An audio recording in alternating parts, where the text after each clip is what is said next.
salon kiɗa na yawa haka First Lady Zulaiha nan matar dokwarata, sarauniyar gwagware mai halin nan na kyauta.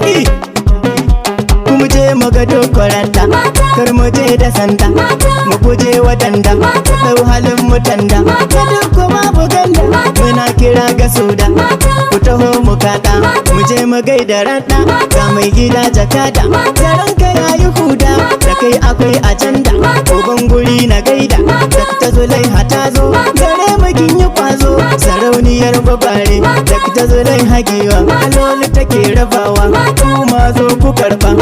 Hajja Zulaiha ta zo ba ta kinku, ku zo ku taru, ita ba ta kinku, alhaji ne da wake, baitun gwagware, duk wanda ya ce na barki to lalle ya yi hauka. Mata suna nan, ka kiyaye kanka, iyayenmu ne su. Hajja Zulaiha sarauniyar gwagware, biyar gwagware, yau ga mutare.